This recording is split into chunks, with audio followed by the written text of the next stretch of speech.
আজ শুক্রবার, বেতাল কথার দিন। আজকের বেতাল কথার গল্পের নাম রাজা শত্রুজিৎ। এই গল্পটি নেওয়া হয়েছে চাঁদ মামার 1990 সালের জুন মাসের প্রকাশনা থেকে। তাহলে শুরু করি। দৃঢ়পতি বিক্রমাদিত্য পুনরায় গাছের কাছে ফিরে এসে শবদেহ গাছ থেকে নামিয়ে কাঁধে রেখে যথারীতি নীরবে শ্মশানাভিমুখে চলতে শুরু করল। তখন সবেস্থিত বেতাল বলল, রাজন, এই বিভৎস মধ্যরাতে ভয়ানক শ্মশান গভীর নির্জনে তুমি যে পরিশ্রম করছো তা দেখে আমি খুবই বিস্মিত। তুমি তোমার জরুরি রাজকার্য কার উপরে ন্যস্ত করে এসেছো জানি না। যার উপরে পূর্ণ বিশ্বাসে সমস্ত দায়িত্ব দিয়ে এসেছো সে তোমায় বিপদে ফেলবে না তো?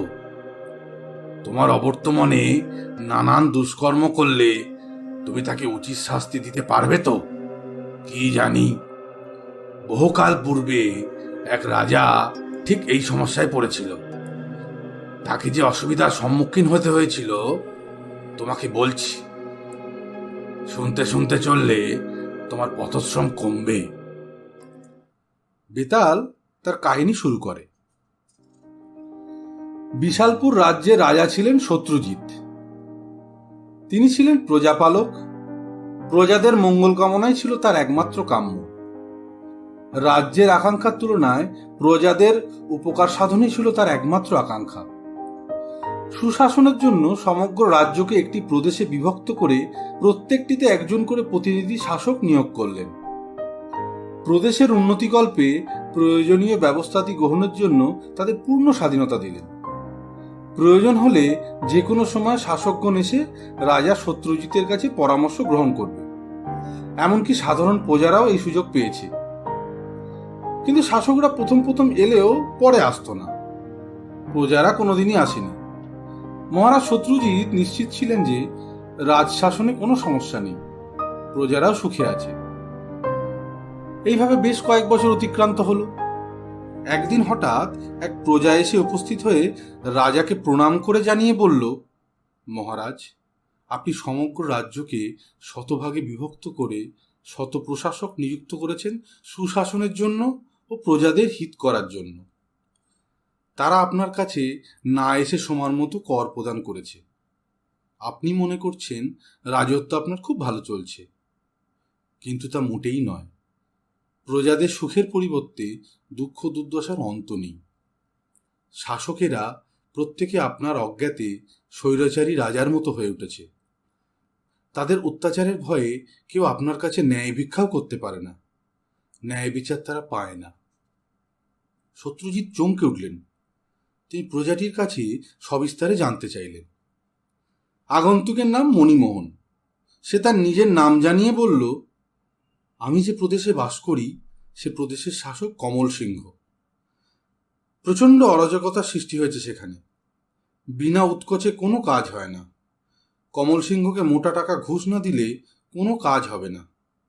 ঘুষ নিয়ে তারপর সে তাদের প্রয়োজনীয় কাজ করে দেবার প্রতিশ্রুতি দেয়। এমনকি তার সঙ্গে দেখা করতে গেলেও তাকে কিছু দিতে হবে। এমনটাই এই প্রদেশের রীতি হয়ে উঠেছে। অপরাধীদের দমন করার জন্য আমাকে নিয়োগ করেছিল সে।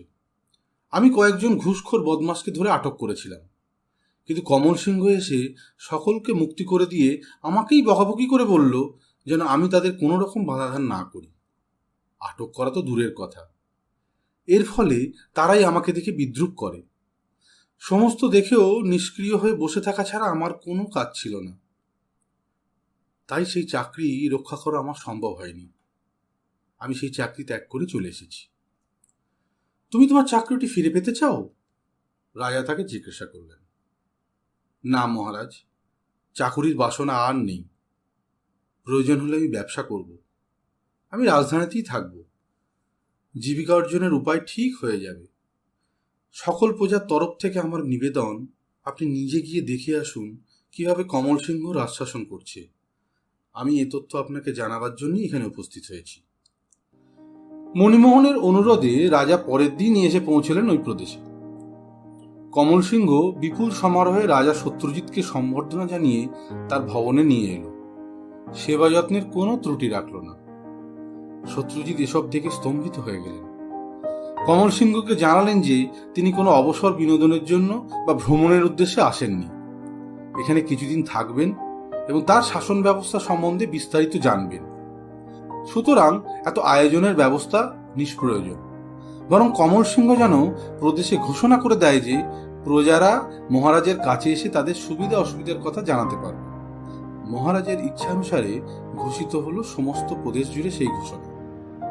ঘোষণা শুনে প্রজাদের অনেকেই চলে এসেছে রাজ সাক্ষাতের জন্য। এক বৃদ্ধ চাষিও এসেছে। সে শত্রুজিৎকে দেখে কেঁদে ফেলল। মহারাজ, আমাকে বাঁচান মহারাজ। আমার 10 একর জমিতে চাষবাসের কাজ। চাষবাসের কাজ উৎপাদনের জন্য দেয় কর আমাকে দিতে হয়। তাছাড়াও প্রশাসক মশাই 20 বস্তা করে ধান অতিরিক্ত জোর করে আদায় করে নেয়। এইভাবে 10 বছর হয়ে গেল। গরিবের 200 বস্তা ধান ফেরত পাবার ব্যবস্থা করুন। আবার এক কন্যার পিতা এসে জানালো যে সে বিবাহযোগ্য কন্যার জন্য যোগ্য পাত্র ঠিক করে বিবাহ দেওয়ার কালে কমল সিংহের লোক এসে তাকে বরপণ দেওয়ার অজুহাতে ধরে নিয়ে যায়। পণ দেয়া গুরুতর অপরাধ, তাকে ভয়ানক শাস্তি পেতে হবে। মোটা টাকা ঘুষ দিয়ে সে মুক্ত হয়, বিবাহ কার্য সম্পন্ন হয়। অন্য একজন এসে ঠিক তার বিপরীত কথা বলল। সে তার পুত্রের বিবাহে কোনো পণ না দিয়ে তা সম্পন্ন করতে চেয়েছিল, কিন্তু কমল সিং তাকে বাধ্য করে পণ নিতে এবং সেই প্রাপ্য অর্থের অর্ধেক পরিমাণ সে আদায় করে। একজন সজ্জন ব্যক্তি এই প্রদেশের অত্যাচারে অতিষ্ঠ হয়ে প্রদেশ ত্যাগে সংকল্প করে। যাওয়ার আগে তার পিতৃপুরুষের সমস্ত জমি সম্পত্তি বিক্রয় করে দিতে গেলে কমল সিংহের নিযুক্ত গুন্ডার দল এসে বাধা দেয়।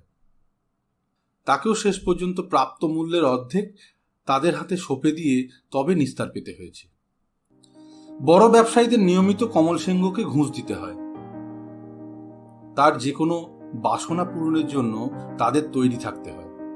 নিজের মনোরঞ্জনের জন্য বা স্বাস্থ্য সিদ্ধির জন্য শিল্পী বা গুণীজনের কাছ থেকে যে কোনো সময় অন্যায় আবদার পুষিয়ে নেয়। রাজকর্মচারীদের রাজকর্ম সমস্ত নির্ভর করে তাকে যে কত পরিমাণ তোষামত করছে তার উপর। প্রদেশের সর্বত্র অরাজকতায় পূর্ণ হয়ে উঠেছে। দলে দলে প্রজারা এসে রাজার কাছে প্রতিবাদ জানিয়ে যাচ্ছে, এর থেকে মুক্তির জন্য মিনতি জানাচ্ছে। অন্যায় অন্যায় সর্বত্র।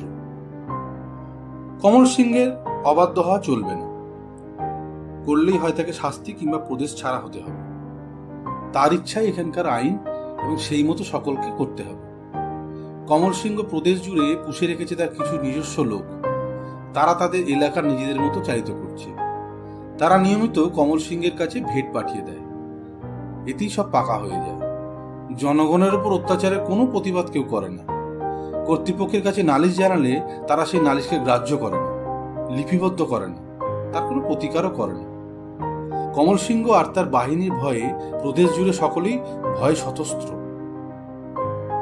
বল, বীর্য, সাহস সমস্ত হারিয়ে প্রজাগণ কোন রকমে দিন যাপন করে। শত্রুজিৎ প্রজাদের কাছ থেকে প্রদেশের বিভিন্ন প্রান্তে ঘুরে ঘুরে এই সমস্ত তথ্য নিজে সংগ্রহ করেছে, অথচ তার ধারণা ছিল বিপরীত। প্রদেশ শাসক কমল সিংহকে সমস্ত জানিয়ে জিজ্ঞাসা করলেন এর সত্যাসত্য এবং এর পক্ষে এবং বিপক্ষে তার কিছু বলার আছে কিনা। কমল সিংহ মহারাজের কাছে অপরাধীর মতো দাঁড়িয়ে বলল, সমস্ত জনতা যখন আমার বিরুদ্ধে বলছে তখন আমার বলার কিছু নেই। আমি অপরাধ স্বীকার করছি। আমাকে 1 বৎসরকাল সময় দিন, এর মধ্যে আমি নিজেকে পরিবর্তন করব এবং দেশেও এর প্রতিফলন ঘটবে। সকল প্রজা এক বাক্যে মহারাজের কাছে মিনতি জানালো যেন কমল সিংহকে একদিনও সুযোগ দেওয়া না হয়, তার শাস্তি হোক। কিন্তু শত্রুজিৎ কারোর কথায় কর্ণপাত না করে কমল সিংহের অনুনয়ে তাকে 1 বৎসরকাল সময় দিয়ে রাজধানীতে ফিরে এলেন। কমল সিংহের কোনো পরিবর্তন হলো না, বরং তার অত্যাচার বৃদ্ধি পেল। রাজার কাছে তার বিরুদ্ধে নালিশ জানাবার ফলে প্রজাদেরকে প্রচণ্ড শাস্তি ভোগ করতে হলো। অশান্তি ক্রমে বিক্ষোভে পরিণত হলো। এতকাল যা প্রজারা পারেনি, এই 1 বৎসরে তারা তাই করল। তার বিরুদ্ধে বিদ্রোহ করল। কিছু প্রজা মণিমোহনকে জনতার প্রতিনিধি করে রাজধানীতে এসে রাজার কাছে দাবি জানালো কমল সিংহের কঠোর শাস্তির। রাজা শত্রুজিৎ এবারে মণিমোহনকে আহ্বান করে তাকে ওই প্রদেশের শাসক পদে অভিযুক্ত করল। কমল সিংহকে পদচ্যুত করা হলো শুধু। বেতাল কাহিনী সম্পন্ন করে জিজ্ঞাসা করলো, মহারাজ, মহারাজ সত্যজিৎ অত্যাচারী শাসক কমল সিংহের কোনো শাস্তি দিল না, তা কি অসংগত মনে হচ্ছে না? মণিমোহনের কাছে অভিযোগ পেয়ে রাজা সত্যজিৎ সেই প্রদেশে গিয়ে অভিযোগের সত্যতার প্রমাণ পেল, তবুও তাকে 1 বৎসর কাল সময় দিল কেন, সমস্ত জেনেও এটা কিছুতেই বোঝা যাচ্ছে না। আবার কমল সিংহকে শুধুমাত্র পদচ্যুত করলেন, অথচ তার কোনো কঠিন সাজা হওয়ার প্রয়োজন ছিল। এই সংশয়ের উত্তর জানা সত্ত্বেও যদি তুমি নীরব থাকো, তবে তোমার মাথা ফেটে চৌচির হয়ে যাবে। বিক্রমাদিত্য উত্তরে বলল, সত্যজিতের কর্মে কোনো অসঙ্গতি ছিল না। মণিমোহন রাজার কাছে অভিযোগ করেছিল মাত্র, কোনো পরামর্শ দেয়নি। প্রজাদের দুঃখ দুর্দশার থেকে মুক্তি দেওয়ার জন্যই তার অভিযোগ ছিল। তার অভিযোগের ভিত্তিতে সত্যজিৎ গিয়ে দেখল অভিযোগ সবই সত্য। উপরন্তু সেও বুঝতে পেরেছিল প্রজারা এত অত্যাচারে কেমন মিতব্যত চেতনাহীন হয়ে আছে, কোনো প্রতিবাদ করার সাহস নেই, কোনো রকমে বেঁচে থাকার চেষ্টা। অথচ সত্যজিতের কাছে তারা নালিশ জানায়। তাদেরকে জাগিয়ে তোলার জন্য, সচেতন করে তোলার জন্যই সত্যজিৎ কমল সিংহের সমস্ত জেনেও তাকে 1 বৎসর সময় দিল। এ কেবল জনগণের জন্যই। প্রজাদের কাপুরুষতা ও স্বার্থপরতাই কমল সিংহকে ওই রকম হতে সুযোগ করেছিল। আর সর্বশেষে বলা যায়, কমল সিংহের মতো একজন শাসককে পদচ্যুত করাই তার পক্ষে চরম শাস্তি। যে এতদিন প্রজাদের উপর যথেষ্ট হুকুম জারি করে এসেছে, সাধারণ জনতার পর্যায়ে হঠাৎ তার পতন, এর চেয়ে কঠিনতম সাজা আর কি হতে পারে? উত্তরদানের পর রাজা নীরব হওয়া মাত্র বেতল শবদেহ সহ অদৃশ্য হয়ে পুনরায় সেই বৃক্ষে গিয়ে অবস্থান করল। এই ছিল আজকে বেতাল কথা, রাজা সত্যজিৎ। এটা নেওয়া হয়েছে চাঁদ মামার 1990 সালের জুন মাসের প্রকাশনা থেকে। আজকের বেতাল কথার আসর শেষ করব ছোট্ট একটি গল্পের মাধ্যমে, প্রশ্ন উত্তরে। এটিও প্রকাশিত হয়েছিল চাঁদ মামার 1990 সালের জুন মাসে। কে সে? বহুকাল পূর্বের ঘটনা। মথুরার এক অপূর্ব সুন্দরী রাজনর্তকী। তার সৌন্দর্যে এবং নাচে গানে সকলেই মুগ্ধ। ধনী এবং বিত্তবানেরা তার সামান্য সঙ্গলাভেও লালায়িত। একদিন রাজনর্তকী তার ভবনে উন্মুক্ত বাতায়নে দাঁড়িয়ে দেখতে পেল এক সৌম্যদর্শন যুবা সন্ন্যাসীকে। সন্ন্যাসীর উপস্থিতি যেন এক মূর্তিমান পবিত্রতা। ভীষণভাবে নর্তকী আকৃষ্ট হল। সেদিন রাতে তার ভবনের সামনে এক বৃক্ষের নিচে সন্ন্যাসী শুয়ে আছেন। এক পরিচারিকাকে সন্ন্যাসীর কাছে তখনই পাঠিয়ে তাকে আমন্ত্রণ জানান তার ভবনে। কিন্তু সন্ন্যাসী পরিচারিকার মারফত আমন্ত্রণপত্রের উত্তরে বলে পাঠালেন, এখনো যাওয়ার সময় হয়নি। দিন এগিয়ে চলল। হঠাৎ এক চুরির ঘটনায় নর্তকী দোষী সাব্যস্ত হলে দণ্ড হিসেবে তার 2খানি হাত ছেদন করে নগরে বের করে দেওয়া হলো। দুঃখে যন্ত্রণায় মরণাপন্ন নর্তকীর কাছে সেই রাতে নগরের বাইরে এসে সন্ন্যাসী সাক্ষাৎ করে বললেন, তোমার কাছে আসবার সময় হলো আমার। সন্ন্যাসী তাকে শোনালেন দেববাণী, ভগবানের নাম কীর্তন। নর্তকী পরম শান্তিতে দেহত্যাগ করল। প্রশ্ন হলো, কে এই সন্ন্যাসী এবং নর্তকী? উত্তর হলো, সন্ন্যাসী হলেন উপগুপ্ত এবং সেই নর্তকী হলেন বাসব দত্তা।